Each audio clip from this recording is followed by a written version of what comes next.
Kinumpirma ng Bangko Sentral ng Pilipinas ang pagtaas ng net external liability ng Pilipinas sa unang bahagi ng 2025.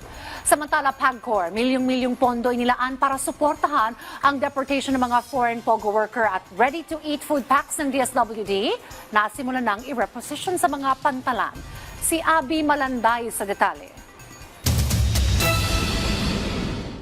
Tumaas ang net external liability ng Pilipinas sa 69.3 billion US dollars sa pagtatapos ng March 2025, mas mataas ng halos 6% kumpara noong December 2024. Ayon sa Bangko Sentral ng Pilipinas, mas marami ang foreign investments na pumasok sa bansa kaysa sa inilabas pa abroad.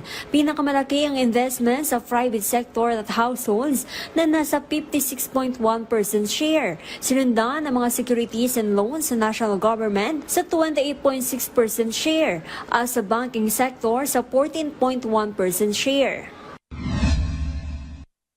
Naglaan ng 15 million pesos grant ng Philippine Amusement and Gaming Corporation o PAGCOR para suportahan ang Bureau of Immigration sa pagpapareport ng mga dayuhang manggagawa mula sa mga POGO. Ayon kay PAGCOR Chairperson Alejandro Tenco, gagamitin ang pondo para sa repatriation expenses ng mga banyagang hindi makauwi sa bansa dahil sa kakulangan ng pamasahe.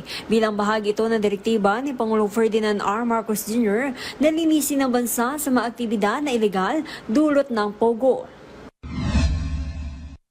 Umabot sa record high na 8.96 billion pesos ang dividends na ibinalik ng Power Sector Assets and Liabilities Management o SALM Corporation sa National Treasury ngayong taon. Ayon kay Finance Secretary Ralph Recto, ilalaan ang halagang ito sa mga makabuluhang proyekto tulad ng classrooms, ospital at kalsada.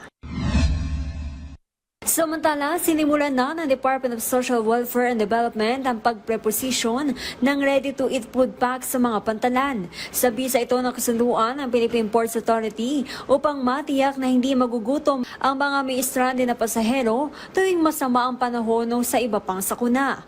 Ayon kay DSWD Spokesperson Assistant Secretary Irene Dumlao, ang ready-to-eat food packs ay aabot ng 1 taon bago mag-expire at dumaan sa masusing pag-aaral o formulation upang matiyak na ito ay masarap at masustansya. Abby Malanday para sa Pambansang TV sa Bagong Pilipinas.